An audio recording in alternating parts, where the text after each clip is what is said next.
책 왜 읽어? 이 책 어디선가?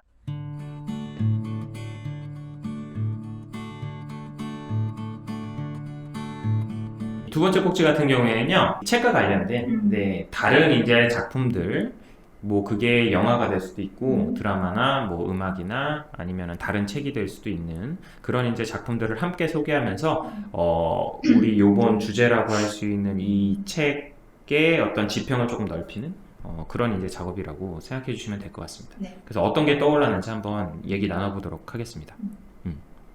지금 보니까 겹치는 책이 딱 보이는데요. 겹치는 책이 하나 있었습니다. 바로 이거 먼저 같이 얘기할까 봐요. 좋죠. 짜잔. 짜잔. 이 작품을 읽을 땐 다른 거를 같이 잘 안 본다 했는데 이건 꼭 같이 봐야 되는 거더라고요. 이게 같이 보셔야 됩니다. 짝이에요, 짝. 이분도 굉장히 또 우리 백석에게 푹 빠졌던 빠지신 시인이 되겠습니다. 그렇죠? 스스로 백석학교 학생이라고 네. 말씀하시는. 또 여기 또 처음 펴자마자 도톰한데요. 도톰하긴 한데 이게 무슨 엄청난 막 해설서 그런 게 아니고 그렇잖아요. 하나의 어떤 스토리가 있어요. 그래서 굉장히 재밌고 이걸 먼저 읽고 뭐 이렇게 가야 될 것 같아요. 맞아요. 백석평전은 지금 저자의 이름이요 안도현 씨예요. 안도현 씨는 근데 시라는 호칭보다는 시인으로 더 잘 알려져 있죠. 그래서 안도현 시인 하면은 교과서에서 여러분들이 봤을 만한 시로는 뭐 연탄재인가요? 아니다. 그 제목이 뭔지 잘 생각은 안 나는데 연탄재 발로 차지 마라 뭐 이렇게 시작하는 그 시로 되게 잘 알려져 있기도 하고 스스로 어떤 아까 전에 잠깐 말씀드렸지만 백석학교의 학생이다 라고 말씀을 하시기도 했고 그 탄생 100주년이었던 2012년에는 그래서 백석학교라고 하는 제목이 아마 시도 쓰신 걸로 제가 알고 있어요. 그래서 백석의 영향을 받은 시인들의 이름 하나하나를 마치 학생처럼 이제 언급하면서 마치 한 반의 이야기처럼 이렇게 묘사하고 있는 그런 이제 아름다운 시도 있는데 그만큼 백석 시인에 대한 애정이 굉장히 많은 그런 시인입니다. 그래서 대장님께서 잘 말씀을 해주셨지만 백석평전이라는 이 책은 두껍고 또 평전이라는 제목 때문에 굉장히 거리감이 느껴지실 수도 있는데 그러실 필요가 전혀 없는 그런 책입니다. 그럼요. 네. 되게 잘 읽혀요. 굉장히 잘 읽히고요. 이게 굉장히 많은 연구와 그리고 객관적인 자료를 바탕으로 했으면서 동시에 시인의 상상력이 가미되어 있고 스토리를 부여한 그런 이제 작품이기 때문에 여러분들이 굉장히 흥미롭게 읽을 수 있는 그런 책입니다. 그래서 처음에 시작도 무슨 평전에 걸맞게 무슨 뭐 어디에서 태어나서 무슨 뭐 어린 시절은 어땠으면 이렇게 가지 않아요. 그게 아니라 1945년 해방 이후에 고향으로 돌아간 백석을 어머니가 어떻게 맞이하는지 그 장면부터 시작을 하고 있습니다. 네, 귀향이라고 하는. 그래서 사실은 굉장히 재밌게 볼 수 있는 작품이면서 동시에 재미만 있는 게 아니라 백석 정본 시집을 우리가 보는 데 있어서도 굉장히 많은 도움이 될 수 있는 그런 이제 책이기도 합니다. 아마 분명히 이 방송을 켜신 분은 백석이라는 그 삶의 행적을 잘 모르겠어서 보시는 분들도 꽤 많으실 것 같아요. 그러니까 시 자체가 아름다워서 우리가 뭐 시만을 가지고 이렇게 찾아서 다니는 경우도 있지만 이 사람은 어떻게 산 사람일까? 이게 궁금해서 아마 이런 방송을 보시는 분들도 계실 것 같아요. 맞아요. 특히 백석 같은 맞아요. 사람에 대한 힘이 되게 큰 사람이에요. 그러니까 우리가 이제 우리 시 문단에서 알려진 시인들 중에서는 정말 대부분의 삶이 다 알려져 있잖아요. 맞아요. 굉장히 다 알려져 있는데 유독 굉장히 폭발적인 사랑을 갑자기 받았지만 사실 평전도 이 사람의 행적이 낱낱이 밝혀지지 않은 부분이 있어요. 그거를 이 사람이 그런 애정과 관찰로 약간 상상하면서 무리되지 않게 써내려간 부분들이 있는데 아마 백석의 삶이 궁금하신 분은 이 평전을 읽으면 어느 정도 이해가 많이 되실 거예요. 그리고 저는 이제 이 책 보실 때 꼭 봐야 되는 게 있어요. 여기 뒤에 사진들이 있어요. 이 사진도 정말 아름답습니다. 뭐 박물관에 온 것 같기도 하고 여기 유명한 또 우리 박경련, 그다음에 신현중 죄송해요. 신현중 그리고 짜잔 바로 이 사진.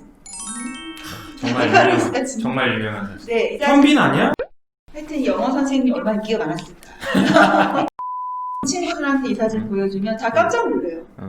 이 잘생기신 분 누구냐. 그러니까. 우열을 가리기가 힘들어요. 이 도도함 좀 보세요. 이 깔끔함. 사실 유난히 잘 나왔어요. 그때 너무 부족하게 나왔어요. 근데 저는 이거 읽으면서 약간 털주부님이 왜 좋아하는지 알았어요. 공통분모가 몇 개 있더라고요. 또 그 얘기 하시는 아, 굳이 연결을 안 시키고 싶었거든요. 아. 약간 짜증났잖아. 생각해서. 약간 결벽증에 가까울 정도로 깔끔한 스타일. 그래서 뭐 생각나냐면 얘기해도 되나요? 이거 굉장히 사생활 아, 됩니다. 네, 제 주변은 어차피 다 아니에요. 네.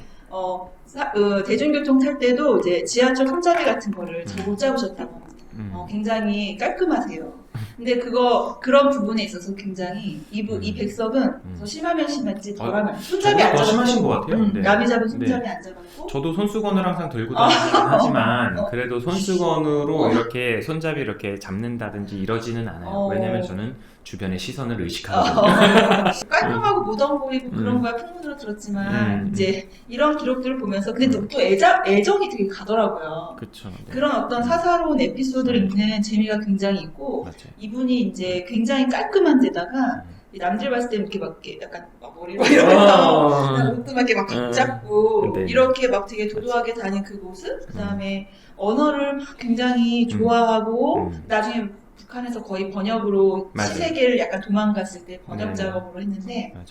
그런 언어를 좋아한다던가 이제 그런 거 하나 더 있었는데 내가 생각한 게 털주분이랑 공통점 취소 깔끔한 환경과 네. 그다음에 이제 언어를 굉장히 좋아하십니다. 네.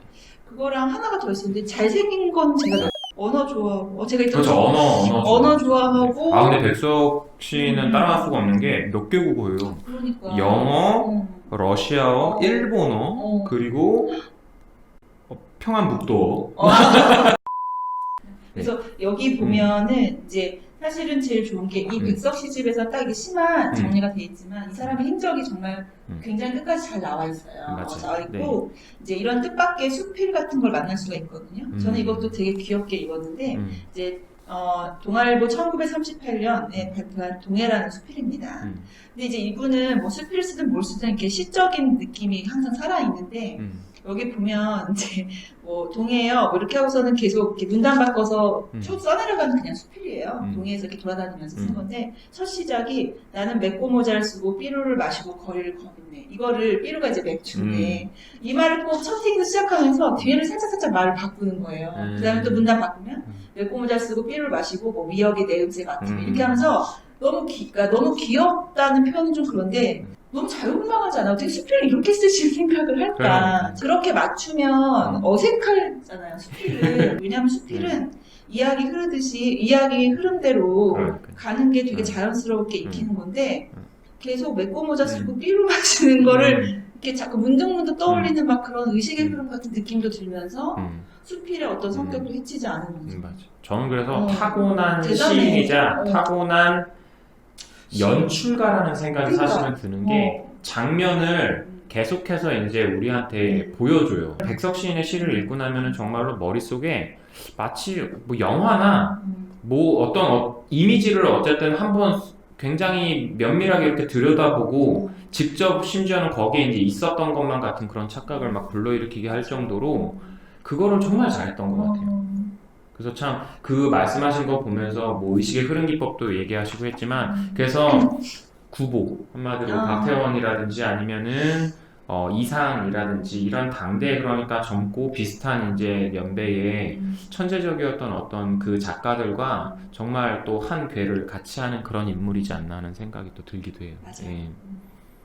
근데 진짜로 또 하나 요 얘기도 해야 되는데 이거는 진짜로 약간 헌사 같은 거예요. 사실은 안도현 시인이 백석 시인을 너무 사랑해서 30년간의 그 짝사랑을 총정리하는 이제 그런 넘쳐. 네, 책이라서 백석 시인을 좋아하는 분이시라면 더욱더 즐겁게 보실 수 있다는 생각이 두 번째 문단의 잠깐 이 부분 보면 1930년대 중반은 식민지 조선의 현실과 가치체계가 파국을 향해 가고 있었을 때였다. 이에 대응하는 방식으로 백석은 일본 제국주의가 들이온 그늘에서 시인만이 할 수 있는 일을 상상하였다. 그것은 과거의 재산을 통해 이 부분이죠. 현실의 몰락을 타개해 나가는 것이라고 판단했다. 과거의 재생을 통해 현실의 몰락을 타개한다. 난 이게 너무 안도현 시인님의 이제 분석인데 그게 너무 맞는 말이고 너무 압축적으로 잘 정리한 이제 표현이라는 생각을 했어요. 그 다음 것도 좋다. 주관적 감상주의와 계몽주의를 넘어선 그 무엇을 찾고. 아 그럼요. 백석이야말로 계몽주의와는 정말 괴를 달리는 것 같아요. 난 그 태도도 너무 좋아요. 나도. 그러니까 자유분방한 거지. 제가 정말 깔깔 웃었는데 이분이 북한에서 그 아동문학을 쓰잖아요. 그때도 또 그래. 또 그래. 그때 그 아동문학 비평을 하면서 맞아요. 또 엄청나게 시달리죠. 그러니까 아이들을 가르치는 게 목적이 아니라 열어주는 게 목적인 사람이었죠. 그러니까 그래서 이제 네. 이 사람이 비록 시를 안 써도 시의 정신을 그냥 계속 똑같이 갖고 있구나 해서 되게 재밌었어요. 저는 맨 마지막 두 줄에 이렇게 줄이 쳐져 있는데 뭐 내가 가장 잘 알고 있는 것, 나와 가장 가까운 곳에 있는 것이 가장 새로운 것이지. 그거 너무 괜찮잖아요. 맞아요. 네. 이렇게. 그래서 그렇구나. 뭐 누가 그랬죠? 그 되게 이 빅석 씨를 음. 좀 많이 비평했던 사람 중에 한 명 누구였지? 하여튼 그 사람이 네. 그냥 시골에 있는 풍경을 네. 묘사한 것에 불과하다 음. 이런 식으로 비평을 하기도 했는데 네. 이게 반론이 될 수 있죠. 맞아요. 그거를 이 사람이 심심해서 읊조른 것이 아니라 네. 내가 가장 잘 알고 있는 것이 나한테도 새로운 것이다. 아니 그냥 거기 지역 사람이 자기 말로 맞아. 자기 있었던 일 얘기한 게 뭐가 왜 봐야 되는 거야 이렇게 얘기하는데 백석은 조선일보사에서 교정 편집본을 볼 정도로 이 표준어에 정말 정통한 사람이었고 언어에는 정말로 달인 같은 사람이었고 정말 그 뭐예요 방언만을 쓰는 사람이라 자기 말로 쓴 게 아니에요. 한마디로 방언을 썼다는 얘기는 방언을 써야 되는 상황이고 방언으로 보여주고 싶고 그 방언을 통해서 보여줌으로써 말하고자 하는 게 너무나도 선명하기 때문에 굳이 그거를 선택해서 쓴 거거든요. 그래서 가끔가다 학생들이 네. 그런 얘기를 할 때가 있어요. 백석 시인은 그 평안북도 출신 사람이 자기 방언으로 그냥 자기한테 익숙한 말로 그냥 있었던 일들을 그냥 회상한 거를 적은 거 아니냐. 그런 식으로 이제 얘기할 때가 많은데 사실은 그렇지가 않다는 거죠. 왜냐면은 조선일보사에서 교정 편집본을 볼 정도로 굉장히 표준어에도 능숙했고 다른 언어에도 능숙했었던 사람이 굳이 방언을 사용해서 그 장면을 그린다고 하는 거는 그냥 생각나서 생각나는 대로 이야기한 것이 아니라 딱 그 언어를 사용해서 그 장면을 그려야 될 어떤 목적의식이 있었기 때문에 그것을 묘사했던 거고 그것이 모든 그 한반도에 살았던 사람이 그 당시 뭐 평안도 강원에 익숙했겠습니까? 그러지 않음에도 불구하고 많은 사람들의 사랑을 받은 데는 역시 또 그만의 이유가 있다는 거예요. 이 어떤 자연이나 자신의 고향 아니면 이제 음식이 많이 나오는데 음식에 대한 묘사가 많이 나오는데 그런 것조차 이제 그 언어, 그 음식을 먹고 준비하고 왁자지껄 떠드는 그 속에서의 그 언어가 단순히 언어만 또 보여주는 게 아니라 그 애정이 막 구구절절 넘치고 그런 네. 용어를 정확히 써서 그 장면과 그 당시의 분위기와 따뜻함과 그런 행복감을 전달해 주는 거를 독자들이 느끼기 때문에 이 시를 그렇게 평가할 수 있는 것이 아닌가 생각이 듭니다. 그러니까 맞습니다. 그래서 아까 전에 평전과 같이 보면은 정말 좋다고 말씀하신 많이 것도 또 달라요. 아는 만큼 그 느껴지는 게 정말 다른 것 같아요. 네. 그 시대에 대해서 삶에 대해서 알면 알게 될수록 정말 느끼는 게 다르더라고요. 네. 그럼 첫 번째 내용은 여기서 마무리를 하고 또 이 책 어디선가 또 다른 떠오르신 거? 저는 이걸 갖고 왔어요. 이 프랑시스 잠이라고 이게 이제 약간 백석 씨하고 윤동주 시에서 공통으로 나오는 맞아요. 그 시인인데요. 아마 한 번쯤 되게 궁금해하셨던 분들 많을 거예요. 저는 이 기회에 한번 이걸 구매를 해본 거예요. 전혀 관심이 사실 없었다가 이제 별의 는 밤하고 백석 씨의 등장을 해요. 똑같이. 맞아요. 그래서 마리아 릴케하고 이게 두 시인이 나오는데 이거를 이렇게 읽다 보니까 어떤 느낌이 들었냐면 그냥 그거였던 거죠. 그러니까 정말로 이 프랑시스 잠이라는 사람이 그 당시의 프랑스 시인들 중에서는 그냥 굉장히 전원에 살면서 그 옆에 있는 새 한 마리, 특히 당나귀 부분 되게 재밌는데 그런 당나귀나 주변 자연에 대해서 굉장히 아름답게 그 애정이 뚝뚝 떨어져요. 그래서 이런 전원적인 느낌을 윤동주나 이 백석이 굉장히 좋아했던 게 아닌가 또 그런 생각도 약간 한번 해봤거든요. 그래서 이 책을 읽으면서 이 시집을 읽으면서 이렇게 공통분모를 막 찾아보는 거죠. 그러니까 이런 거죠. 프랑시스 잠이라는 시인이 뭐 당나귀를 봤을 때 가졌던 느낌하고 뭐 윤동주가 봤을 때 뭐 백석이 봤을 때 보는 당나귀의 느낌이 같을까? 뭐 이런 생각을 하면서 당나귀를 왜 그렇게 사랑하지? 이런 생각도 하면서 그냥 숨은 그림 찾기처럼 비슷한 내용을 좀 찾아봤어요. 제가 이렇게 보면서 몇 가지 발견한 거는 5장에 보면 사행시라고 돼 있어요. 그래서 왜 우리 백석씨도 중간중간에 왜 파격으로 이행시가 있었잖아요. 그래서 혹시 이것도 영향을 받았나? 이렇게 너무 귀엽게 네 줄로 다 돼 있어요. 시가 딱딱딱 사일로 맞춘 거예요. 그래서 이 부분에서도 영향을 아무도 알 수 없지만, 영향을 받았을 수 있겠다. 이제 그런 생각을 해본 거죠. 그럴 수도 있겠네요. 여기 보면 제목이 정오의 마을이야. 근데 정오의 마을, 이렇게 시가 쭉 가는데 수타 부는 소리 들어봐, 공자 부는 소리 들어봐, 종소리를 들어봐, 그리고 저기 당나귀 우는 소리 들어봐, 까만 제비 한 마리가 높이 떠돌고 있다, 풀려다, 이렇게 주변을 막 관찰하면서 아름다운 자연을 노래하는 시가 많아요. 그런 면에서 좀 자연을 사랑했던 그런 느낌이 좀 공통적이지 않나. 그런 이제 생각해봤어요. 목가적인 풍경에 대한 어떤 예찬적 태도가 사실은 백석이나 윤동주로 오게 되면은 저는 그게 자연스럽게 고향과 연결되는 맞아, 그런 것도 네. 있어. 근데 그 당시의 고향이라고 하는 건 또 역사적인 맥락 속에서는 상실되어 버린 것 혹은 상실되어 가는 것 이런 것과 연결이 되기 때문에 깊이감이 또 생기는 것 같아요. 그래서 우리가 이제 프란시스 자매 이제 시집을 볼 때랑 또 백석과 윤동주의 시집을 볼 때랑 또 느껴지는 게 많이 다를 수도 있을 것 같아요. 그렇죠? 네, 그리고 이제 이거는 짜잔 첫 등장 동화나라. 귀여워. 귀엽죠? 백석 동화나라? 백석 동화나라인데요. 귀머거리와 너구리? 네네, 이게 귀머거리 너구리. 네네, 이 평전에 어디서 보면 들어봤는데? 여기 나올 그렇죠. 제목이 나올 거예요. 네. 자, 그래서 이 백석이 북한에서 살 때 동화를 많이 썼어요. 그렇죠? 그래서 그 백석의 어떤 그런 산문적인 느낌이 나는 이런 동화책이 이렇게 벌써 우리나라에도 많이 소개가 이제 되어 있었던 거죠. 근데 여기 보면 이제 소개만 해드리면 이렇게 네 가지 이야기가 있고 동화시라고 보통 많이 소개하는 것 같아요. 동화시. 그래서 약간의 방언도 좀 살아 있으면서 운율도 살아 있으면서 이야기도 엄청나게 풍부하게 들어 있습니다. 그래서 우리 아이들한테도 읽어줘도 좋을 것 같고 북한의 어떤 비평가들하고 또 옥신각신하는 내용이 아까 백석 평전의 후반부에 보시면 꽤 비중 있게 나옵니다. 그런 거 보면 또 백석의 마음을 한번 짚어보실 수도 있을 거고요. 너무 가슴 아파요 그 장면. 네. 그래서 저는 그 뒷부분도 그 부분은 조금 이제 관심 없게 보실 수 있는 분들도 있겠지만 저는 그때 무슨 생각했냐면 그런 제 생활을 하고 아까 양도 얘기하셨지만 자기가 노동을 하면서 좀 뭔가 공허함이 있었을 텐데 또 그 노동에 되게 몰입을 하거든요, 이분이. 맞아요. 잘하려고. 뭐 양 한 마리 봐도 대충 안 보고 감각적으로 보고 그러니까 그냥 그 나름대로 상황에서 이 사람이 어떤 마음의 혼란을 느꼈을지 알 수 없지만 노년이 되어서도 그 시인의 감성을 가지고 주변을 바라본 건 여전하구나 그냥 그런 생각이 많이 들었습니다. 자, 그래서 이제 저는 그냥 이 정도 간단하게 소개를 하고 그다음에 이거는 우리 윤동주가 또 백석을 좋아했잖아요. 그럼요. 그렇죠? 네.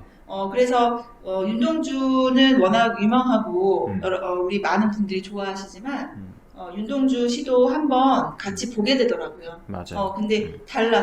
느낌이 많이 다르고, 그리고 또 백석은 김소월을 되게 좋아했지만, 만나지 못했고, 한 6년 선배, 6년 선배. 만나지 못했고, 전혀 시가 달라요. 네, 맞아요. 시 분위기 완전 다른데, 좋아한다고 꼭 따라야 될 필요는 없잖아요. 맞아요. 그래서 여러분이 잘 아는 윤동주, 김소월, 그 다음에 백석이 연결고리가 뭐 정지욱이라든가 다 되어 있고요. 맞아요.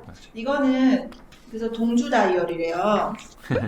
동주 다이어리에서 책 팔러 온 게 아니라 여러분 동주 다이어리 언박싱 해볼게요. 이건 제가 선물 드리겠습니다. 빨리 좋아하셔야죠. 저요? 네. 진짜로요? 네, 제 것도 하나 샀어요. 감사해요. 근데 이게 뭐냐면 그냥 제가 이것저것 이제 책을 이번에 좀 시집을 샀는데 요즘 시에 푹 빠져서 근데 이게 되게 귀엽더라고요. 이렇게 중간에 윤동주 관련 시들이 나와 있고 대박. 5년 다이어리. 진짜요? 네, 그러니까 자기가 떠오르는 구절을 6월 15일이다 그러면 이렇게 하나씩 똑같은 20일에 되게 괜찮죠? 제가 감사해요. 감사합니다. 네. 그 책 왜 읽어? 자, 이제 한번 소개해볼까요? 네. 방금 전에 근데 윤동주 시인 말씀하셔서 저도 이 책 어디선가 관련해서 처음으로 얘기할 거는 윤동주의 그 별에는 밤과 흰바람 벽이 있어와의 어떤 유사성도 얘기를 안 할 수가 없을 것 같아요. 그래서 별 하나에 이런 것들을 떠올리고 특히나 어머니를 2번 말하는 그 대목이 되게 유명하잖아요. 근데 그 유명한 그 대목과 흰바람벽이 있어라고 하는 시의 어떤 약간의 유사성 같은 게 있는데 제가 그 부분을 짧게 읽어보면은 네. 흰 바람벽이 있어. 오늘 저녁 이 좁다란 방의 흰 바람벽에 어쩐지 쓸쓸한 것만이 오고 간다. 이 흰 바람벽에 희미한 15촉 전등이 지치운 불빛을 내어 던지고 떼글은 다 낡은 무명샷즈가 어두운 그림자를 쉬이고 그리고 또 달디단 따끈한 감주나 한 잔 먹고 싶다고 생각하는 내 가지가지 외로운 생각이 헤매인다. 그런데 이것은 또 어인일인가? 이 흰 바람벽에 내 가난한 늙은 어머니가 있다. 내 가난한 늙은 어머니가 이렇게 시퍼러둥둥하니 추운 날인데 차디찬 물에 손은 담그고 무이며 배추를 씻고 있다. 또 내 사랑하는 사람이 있다. 내 사랑하는 어여쁜 사람이 어니 먼 앞대 조용한 개포가의 나지막한 집에서 그의 지아비와 마주 앉아 대국국을 끓여놓고 저녁을 먹는다. 뭐 이제 이런 내용들이 나오는 이제 시의 내용인데요. 이 정서랑 어떤 그리운 사람들을 떠올리는 어떤 이러한 방식이라든가 그걸 또 이렇게 이미지와 결합시키는 방식 이런 것들이 굉장히 유사한데 그 유사함이 이거 너무 비슷한데 이런 이제 부정적인 뉘앙스로 다가온 게 아니라 그냥 너무 좋아하는 두 사람의 어떤 비슷한 정서를 시 속에서 느낄 수 있었던 것 같아서 너무 좋았고 또 그러한 정서에 되게 마음이 많이 가고 공감이 가기도 했었던 것 같아요. 그리고 이거는 쉽게 쓰인 시와의 또 유사성도 제가 또 생각해 본 게 있는데 그거는 남신의 주유동 박시봉방 그 작품과의 또 유사성? 그런데 별에는 밤하고 흰바람벽이 있어 같은 경우에는 사실은 영향을 받을 수도 있는 어떤 시간 타임라인에 있기는 하거든요. 왜냐하면 흰바람벽이 있어 같은 경우에는 똑같은 해 41년도에 3월에 나왔나 그러는데 별에는 밤은 11월에 나왔어서 뭐 봤으려면 봤을 수도 있다 이렇게 생각은 하는데 사실 남신의 주유동 박시봉방 같은 경우에는 해방 이후에 친구가 남한에 남아있었던 친구가 이제 말하자면은 출간한 거였기 때문에 48년에 그래서 쉽게 쓰인 시에 영향을 줄 수는 없지만 그래도 유사한 점이 있어서 그래서 더 놀랍기도 했어요 사실은. 그래서 남신의 주유동 박시봉방 그러니까 쉽게 쓰인 시에 대해서 먼저 조금 설명을 하자면 어떤 시인지 기억하시죠? 왜 육척방은 남의 나라 뭐 밤비가 속삭이는데 이렇게 시작하는 이제 시인데 거기에서도 그러니까 자기가 처한 어떤 현실에 대한 약간 조금 그 씁쓸한 마음과 함께 근데 마지막에 또 약간 그거를 이제 극복하는 것과 같은 그러면서 자기 자신과 약간 이렇게 화해하는 것과 같은 약간 의지나 다짐 같은 게 살짝 드러나기도 하는 어떤 그런 이제 뉘앙스로 이제 끝이 나는데 남신의 주유동 박시봉방에서도 저는 비슷한 모습을 보기도 했어요. 그래서 169쪽에 나와 있는데 마지막 부분 한번 같이 보면 170쪽으로 넘어가서 앞부분은 여러분들이 한번 직접 읽어보시고 마지막 부분만 같이 좀 읽어보면요. 외로운 생각만이 드는 때쯤 해서는 더러 나주손에 쌀랑쌀랑 쌀랑눈이 와서 문창을 치기도 하는 때도 있는데 나는 이런 저녁에는 화로를 더욱 다가끼며 무릎을 꿇어보며 어니 먼 산 뒷옆에 바우석패 따로 외로이 서서 어두워 오는데 하이안이 눈을 맞을 그 마른 잎새에는 쌀랑쌀랑 소리도 나며 눈을 맞을 그 드물다는 이 부분이죠. 굳고 정한 갈매나무라는 나무를 생각하는 것이었다. 이거 엄청 유명하잖아요. 네. 사람들이 좋아하는. 그러니까요.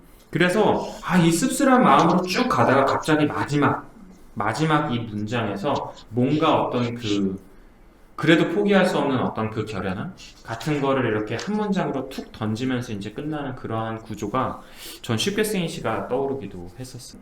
그리고 또 하나 소개해드릴 책은 이 책. 요번에 최근에 나온 책이에요. 일곱 해의 마지막이라고 하는 김현수 작가의. 김현수 작가도 워낙 제가 좋아하는 작가이기도 한데 요번에는 또 심지어 백석의 그 해방 이후의 7년인 것 같아요. 제가 봤을 때는. 그래서 1945년부터 마지막 작품이 나왔었던 1962년까지의 7년. 그리고 그 이후의 삶은 사실은 우리에게 알려져 있지가 않잖아요. 그래서 사실은 그 시기를 소설적으로 이제 쓴 책인데 당연히 네, 사실을 바탕으로 하고 있으면서 이 백석 시인에 대한 애정이 있는 사람이라고 한다면 정말 이렇게 의도치 않은 부분에서 울컥울컥 이렇게 하게 되는 그런 이제 이분이 또 엄청 상상해봤구나. 그 그랬을 것 삶의 그때의 삶이 되게 저도 궁금하긴 하거든요. 네. 베일에 워낙 쌓여 있어서. 그랬을 것 같아요. 참 백석을 사랑하는 사람이 이렇게 정말 많아요. 네. 그리고 또 그 수많은 유명한 시들 중에서 제가 또 되게 좋아하는 시 중에 모닥불이라는 시가 있는데 백석 시인의. 근데 그거를 또 여기다가 또 중간에 이제 실어놓은 부분도 있고 해서 정말 만약에 스스로 이렇게 백석의 삶에 대해서 상상해 보신 분들이라면은 정말 즐겁게 정말 그리고 가슴 뭉클하게 보실 만한 그런 작품이 그럴 수 아닌가 있겠다. 싶어서 이거는 제가 책 소개나 내용 설명을 자세하게 하지는 않을게요. 그래. 이거는 꼭 직접 보셨으면 이거 좋겠고 읽어야겠네요. 그랬으면 좋겠습니다. 그리고 또 노래 떠오른 게 있어요. 이거는 뭐냐? 우리가 노래를 너무 안 했어. 강산의 라구요. 그거 불러주셔야죠. 뭐라고요? 강산의 씨의 라구요는 또 뭐로 유명하냐면 몇 년 전인가? 1, 2년 전인가? 그 왜 북한에 가서 공연했었잖아요. 맞아요. 네. 그때 또 1년간 불렀던 더 된 것 노래. 같은데. 네. 기도에 그때는 한창 좀 분위기 좋았을 네, 때였죠. 그렇죠? 아무튼 근데 강산해라고 하는 이 가수도 아버지 어머니가 그 고향이 북한이시잖아요. 맞아요. 그래서 그러니까 38선 그어지면서 못 돌아간 어떻게 보면 실향민이죠. 그래서 그분들이 이제 살아생전에 늘상 하셨던 말씀을 가사로 옮겨서 부른 노래가 바로 이 라구요인데 정말 저는 어렸을 때부터 너무 좋아했거든요. 근데 어렸을 때는 이 배경 지식이나 스토리를 전혀 모르는 상태로도 너무 좋아했었어요. 거기서 제일 좋아하는 구절은? 가사는? 내 어머니 18번이기 때문에 내 아버지 18번이기 때문에 거기서 소주 한 잔 마시면 눈물 흘리는 건가요? 그 소주 한 잔과 비슷한 또 그 가사가 들어가기도 하죠. 이게 제가 막 불러드릴 수는 한 번만 없지만 불러주세요. 그냥 거기 살짝만 하자면은 이렇게 시작하죠. 두만강 푸른 물에 노젓는 뱃사공을 볼 수는 없겠지만 네, 거기까지만 할까 봐요. 그 노래만은 내 아버지 18번 레퍼토리이기 때문에 18번이기 때문에 이렇게 이제 하고선 이제 후렴구로 넘어가는데 그 장면도 너무 이제 찌릿찌릿한 그런 이제 그 터지는 부분이 있어요. 고향 생각나실 때면 만나실 때면 소주가 필요하다 하시고 그 부분 눈물로 지새우시던 내 아버지 그렇게 얘기했죠. 이거 소주인가요, 혹시? 음주방송. 그래서 그 노래가 역시 또 생각났어요. 네. 그리고 뭐 다른 걸로는 뭐 모든 눈 내리는 사랑 영화들이 또 머릿속에 스쳐 지나가기도 했고요. 이거는 근데 백석 시인의 그 나와 나타샤 흰 당나귀는 이길 수가 없는 것 같아요. 이렇게 너무 감각적이지 않아요? 어떻게 말로 설명을 못했어. 그거는 그냥 끝내버렸어요. 네, 아무리 뭐 정말 시에 정말 관심도 없는데 정말 딱 1년만 딱 들으면 가난했던 내가 아름다운 나타샤를 사랑해서 눈이 툭툭 날리잖아. 너무 눈이 내려서 나타샤가 떠올랐어 이런 게 아니에요. 네. 되게 자신감이 넘쳐. 근데 그 자신감이 너무 공감되잖아요. 지금 털이 곤두섰어요. 소름 끼쳐. 어떻게 그런 문장 그렇게 막 툭툭 던지지 마. 그러니까요. 너무 아름다우시고요. 그리고 또 노천명 시인의 사슴 이게 또 여기 백석평전에도 나오지만 맞아. 이게 백석을 생각하고 쓴 게 아니냐라고 하는 표현이 있는데 그것도 그럴듯하더라고요. 진짜. 그럴듯하죠. 네. 뿔이 향그러운 너는 그죠? 관이 향그러운 너는 뭐 이런 이제 표현이 나오면서 약간 이렇게 언제나 점잖은 말이 없구나 뭐 이런 표현 같은 거에서도 이건 진짜 백석 시인을 뜻하는 게 아닌가 이런 이제 생각이 나기도 했고요. 그리고 뭐 140쪽에 나오는 허준이라고 하는 시가 있는데 이 백석 평전 그 뭡니까? 정본 백석 시집에도 거기도 보면은 자기 자신에 대한 표현에 목이 긴 시인이라는 표현을 늘상 쓰는데 또 사슴이라고 하는 노천면 시인의 시에서도 그런 표현이 나오잖아요. 목이 길어 슬픈 짐승이라고. 그런 거에서도 역시 또 떠오르는 작품이기도 했습니다. 네, 저는 뭐 여기까지 할까요? 네. 뭐 굉장히 많지만 나머지는 각자 떠올리신 네.